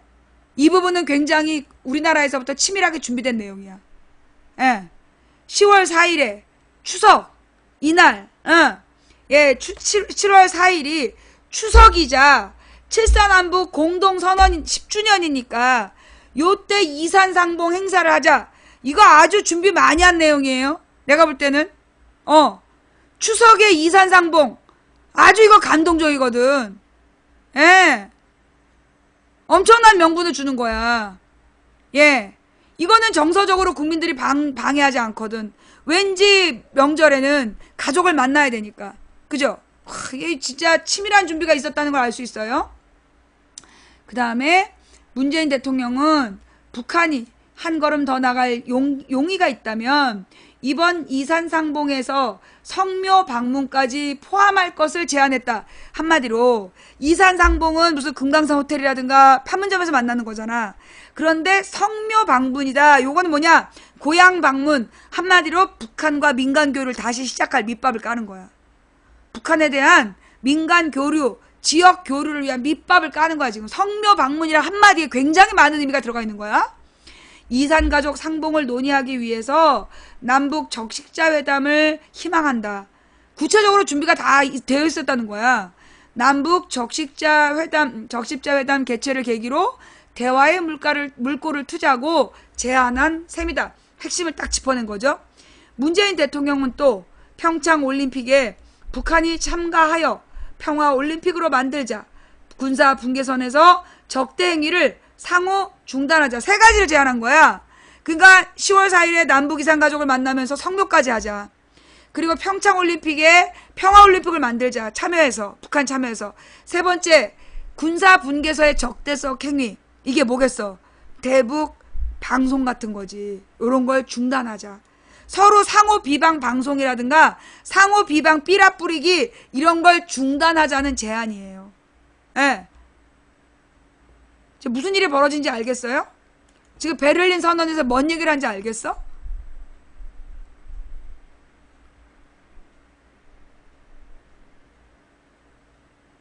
엄청난 준비를 해갖고 가서 선언을 한 거야. 박근혜가 통일은 대박입니다. 뭐 이런 헛소리 한 거하고는 급이 다른 거죠. 예.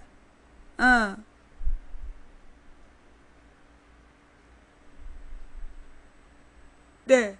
자, 격이 다르고 지금 급이 다른 얘기를 한 거야. 이것까지 거절하면 진짜 김정은이는 바보 되는 거지, 국제적으로. 명분을 잃게 되는 거죠. 예. 자, 또 계속 읽어 나갈게요. 그 다음에 문재인 대통령은 한국 정부의 정책 방향에 대해서도 6.15 공동선언과 14 정상선언으로 돌아가는 것, 한마디로 이명박 박근혜가 몽땅 말아먹은 남북관계를 다시 복원하겠다. 우리는 북한의 붕괴를 바라지 않고 어떤 형태로의 흡수통일도 인위적인 통일을 추진하지도 않을 것이다.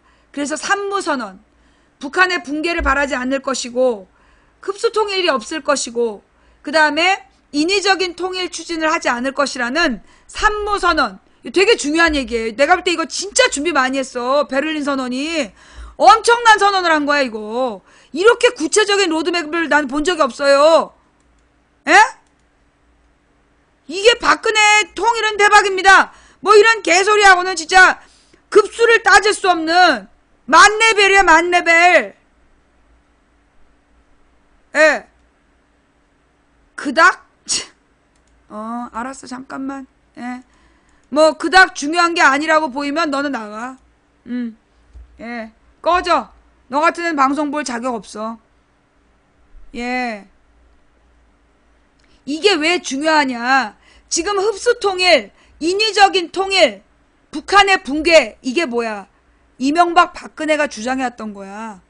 정확하게는 한미일, 그러니까 이명박 박근혜가 누구? 일본과 미국의 지시에 따라 추진했던 게 저 세 가지야. 그러니까 6.15 선언하고 14선언은, 예, 6.15 선언하고 14선언은 과거의 평화통일을 위한 노력들이었고, 요걸 말짱 도루묵으로 만든 게 요 세 가지야. 북한 붕괴론을 근거로 한 인위적인 통일을 위해서, 그리고 흡수통일 노력, 통일세를 걷겠다. 이게 이명박 박근혜가 주장한 거야. 몰랐죠?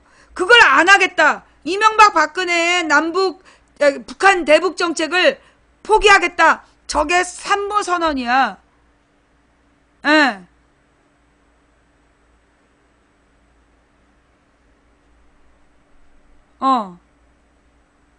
뭔 말인지 알겠지? 그죠? 예. 네, 자, 집중. 이렇게 내가 정치하면 너처럼 기사 못 읽는 애한테 누가 읽어주겠어? 어떤 사람이 나와갖고 이렇게 기사 한 줄 한 줄 읽어주니? 나나 되니까 내가 옛날에 애들 국어 가르치고 사회 가르쳤던 교과서 해설해 들은 자세로 내가 해설해 주는 거 아니야. 밑줄 쫙, 별표 이렇게. 나같이 그 훌륭한 뉴스 읽어주는 아줌마를 왜 쓸데없는 정치하라고 그래? 네 손해야. 방송이나 잘 들어. 그래서 산무선언이 굉장히 의미 있는 선언이다. 그러니까 지금 얘기하는 건 뭐냐. 옛날에 김대중 노무현 때 대북정책을 복원하고 이명박 박근혜의 대북정책을 버리겠다라는 선언이에요. 그래서 북한 체제의 안전을 보장하는, 자, 지금 뭘 얘기를 하고 있냐. 지금 우리나라 새누리당은 북한의 체제를 전복시키겠다는 거잖아. 그래서 지금 부시랑 이명박이 추진했던 게 그게 뭐였어? 북한의 체제 붕괴를 전제로 한, 북한에 먼저 선제 공격해 들어가는 그 작게 502고 이런 거 훈련했던 거 아니야. 근데 그게 아니라 지금 북한의 체제의 안전을 보장하겠다. 왜? 지금 북한이 끊임없이 미사일을 만드는 이유가 체제를 보호하기 위해서야. 그러니까 너의 체제를 보호해 줄 테니까 한반도를 비핵화하자. 그 얘기를 지금 주장하고 있는 거예요. 예, 그래서 북한의 체제 안정을 보장하는 한반도 비핵화를 추구하겠다. 그러나 손뼉도 마주쳐야 소리가 나는 법이다. 북한이 핵도발을 전면 중단하고 비핵화를 위한 양자 대화와 다자 대화에 나서야만 가능한 일이다. 즉 남북 대화, 육자 회담 여기에 나서야 가능한 일이다 라고 했다. 문재인 대통령은 북핵 문제와 평화체제에 대한 포괄적인 접근으로 완전한 비핵화와 함께 평화협정 체결을 추진하겠다. 이게 중요한 거죠. 자, 그러니까 지금 핵무장하겠다라는 미친놈들, 새누리당 놈들이 계속 주장하는 게 핵무장이잖아. 그게 아니라 포괄적이고 완전하고 불가역적인 비핵화, 이걸 하겠다는 게 문재인의 선언이야. 그리고 북미 간의 평화협정을 추진하겠다. 그래서 종전과 함께 관련국이 참여하는 한반도 평화협정에 대한 구상을 밝혔다. 전쟁을 끝낸다는 얘기죠. 그래서 문 대통령은 또 나는 한반도 신경제 지도를 구상하고 있다. 군사 분계선으로 단절된 남북을 경제 벨트로 새롭게 잇고 끊겼던 남북철도는 다시 이어질 것이다. 그래서 한반도 신경제지도라는 개념을 설명하고요. 요게 김대중 대통령 때부터 추진된 내용이잖아. 문재인 대통령은 앞으로 독일의 통일 사례를 극찬하며 마지막으로 통일 사례를 극찬하며 베를린에서 시작된 냉전의 해체를 서울과 평양에서 완성하고 새로운 평화 비전을 동북아와 세계에 전파할 것이라고 말했다.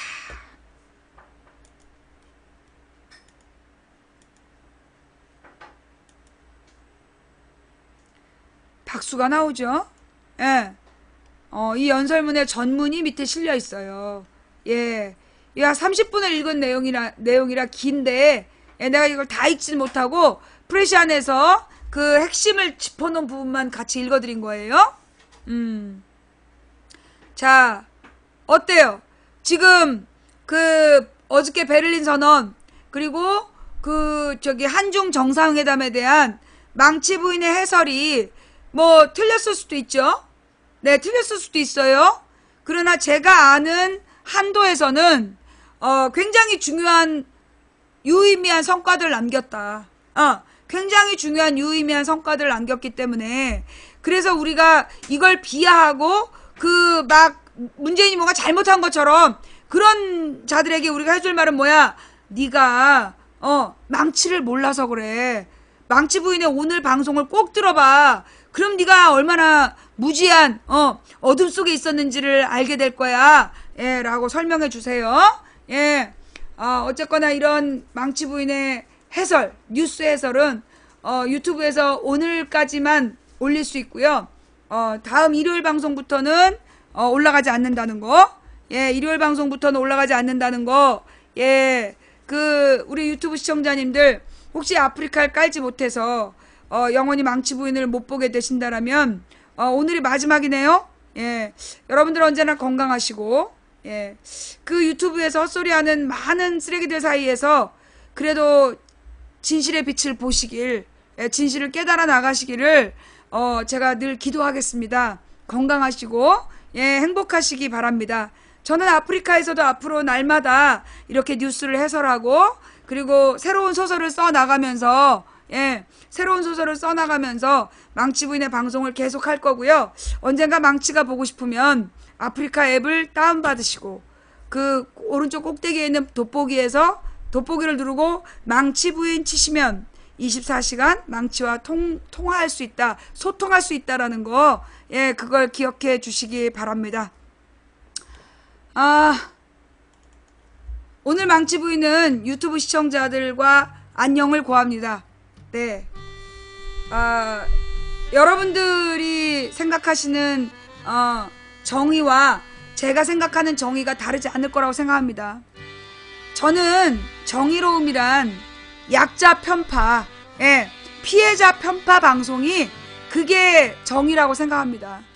그래서 정의라는 건, 예, 강자가 약자를 위해 양보하는 게 정의다 라고 생각하는 사람입니다. 저는 문재인 대통령이 성공하길 바랍니다. 그래서 이 땅에 상식이 통하는 합리적인 민주사회가 이루어지길 바라고 약자가 보호받는 나라가 되길 바랍니다. 가난해도 돈이 없어서 치료받지 못하지 않는 나라, 가난해도 우리의 아이들이 밥을 굶지 않는 나라, 그런 나라가 되기를 소망합니다. 그리고 한 발 더 나아가 문재인 대통령이 대한민국의 평화 체제를 구축해서 세계 평화를 선도하는 새로운 리더가 되기를 소망합니다. 그래서 한국의 대통령 임기를 마치면 유엔이나 이런 데에 나아가서 정말로 세계 평화를 위해 주도적으로 일을 하는 그런 훌륭한 역할들을 해주기를 저는 기대합니다. 우리나라에서 두 번째 노벨 평화상을 타는 문재인 대통령을 기대합니다. 한반도 평화 통일을 이루어내서 문재인 대통령이 한국에서 두 번째 노벨 평화상을 수상하기를 진심으로 축원합니다. 유튜브에 계신 시청자 여러분, 여러분의 방향이 만약 저와 같다면 아프리카 방송을 더 이상 시청할 수 없다고 하더라도 그곳에서 계속 기도해 주십시오. 문재인 대통령이 평화 통일의 그 목적을 달성할 수 있도록, 그리고 약자 편에 서 있는 정의로운 지도자가 될 수 있도록 기도해 주시기 바랍니다. 그러려면 여러분하고 의견이 다르다고 몰려다니면서 그 공격하고 죽이고 그런 짓 하지 마시고요. 정말로 인권 변호사를 지지하는 분답게 많은 인간들을 서로 사랑해 주셨으면 좋겠습니다. 제가 유튜브에서 계속 방송을 한다면 여러분들과 계속 쓸데없이 싸워야 되고, 그래서 저는 이 싸움을 끝내기 위해서 유튜브를 떠납니다. 여러분 유튜브에서 혹시 공허감이 느껴지시면 언제든 아프리카로 오십시오. 저는 아프리카에서 여러분을 기다리고 있겠습니다. 오늘 함께 해주신 우리 아프리카의 모든 시청자님들 감사드립니다. 오늘 후원해주시고 업과 꿀잼을 눌러주신 모든 분들께 감사를 드립니다. 후원해주신 분들, 업하고 꿀잼 해주신 분들 한 분 한 분 이름 못 불러드려서 죄송합니다. 이름 안 불러줘서 후원하고 싶지 않으시면 안 하셔도 됩니다. 그럼에도 불구하고 후원해주신 분들 덕분에 오늘도 망치부인은 당당하게 방송할 수 있었습니다. 후원 못해서 미안해요 라고 하지 마세요. 생방송, 아프리카 생방송 처음부터 끝까지 지켜주신 여러분이 진정한 후원자입니다. 매니저님들 수고하셨고요. 이 유튜브 마지막 방송 녹음 녹화 떠서 올려주시는 우리 참세상님, 양회니님, 그리고 겨울호수아비님, 그리고 똑같구나. 양회니님, 겨울호수아비님이었고 베티고양이님, 그리고 안경유인님께 감사를 드립니다. 상식이 통하는 세상님도 감사를 드리고요. 어쨌거나 여러분 덕분에 그동안 유튜브를 통해서 많은 시청자님들을 만날 수 있었습니다. 행복하시고 건강하시길 바랍니다. 혹시 망치부인이 보고 싶으면 언제든 플레이스토어나 앱스토어에서 아프리카를 다운받으시기 바랍니다. 여러분 기다리고 있을게요. 여러분이 오시지 않는다고 하더라도 여러분의 건강과 평안을 기도하겠습니다. 감사합니다. 지금까지 도봉구 창동사는 불량주부 망치부인이 보내드린 생방송 시사수다방이었고요. 아프리카 시청자 여러분, 다음 생방송은 월요일 저녁 8시 일요일 저녁 일요일 저녁 8시 망치부인의 다음 생방송 기대해 주시고요. 유튜브는 오늘까지. 고맙습니다. 망치부인이었습니다. 함께 해주신 모든 분들께 감사드립니다. 저는 초등학교 3학년 때 바가지머리 반장이랑 싸우러 가서 3대1로 싸우면서 이기기 어렵다는 걸 깨달았어요. 그때 저는 산을 내려오기보다 이 싸움을 끝내지 않겠다. 여기서 죽더라도. 그런 마음을 먹었고요. 그래서 저는 싸움에서 지지 않는 법을 배웠어요. 그리고 중학교 2학년 때 꿈이 뭐냐라는 국어 선생님의 숙제에 저는 가난해도 행복한 서민이 되고 싶다라는 꿈을 적어냈었습니다. 선생님들한테 많이 혼났는데요. 저는 그 꿈이 얼마나 가치 있는 꿈인지 나이 50을 내일 모레 앞두고 더욱더 깨달아가고 있는 요즘입니다. 상식이 통하는 합리적인 민주사회에서 가난해도 행복한 서민일 수 있다면 이 땅에 불행한 사람이 없는 세상이 되지 않겠습니까? 서로 사랑하는 평화의 한반도를 꿈꾸면서 오늘도 망치 부인은 꿈을 꿉니다. 그게 가능하겠어? 된다고 믿든 안 된다고 믿든 당신의 믿음대로 될 겁니다. 저 혼자 꾸는 꿈이라면 꿈일 뿐이지만 여러분 백인이 꾸고 만인이 같이 꾸어주신다면 현실이 될 거라고 저는 믿습니다. 신영복 선생님께서 말씀하신 대로 중지동천, 무리가 모여 뜻을 모으면 하늘을 움직일 수 있다고 했습니다. 누군가 포기해서 오늘 우리의 절망이 싹텄다면, 오늘 우리가 포기하지 않으면 내일은 희망의 역사를 쓸 수 있다는 믿음으로 나아갑시다. 저 뉴라이트의 엄청난 재력과 권력과 맞서 싸워서 우리가 이길 수 있겠냐고요. 우리는 10%인데 90%의 저 막강한 권력과 싸워서 이길 가능성 적어 보이죠.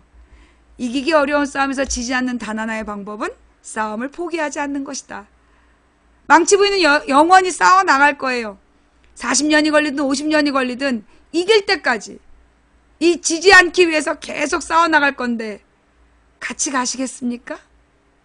망치 부인이었습니다. 같이 가실 분들은 일요일 저녁 8시에 망치 부인한테 오세요. 고맙습니다. 망치 부인이었습니다.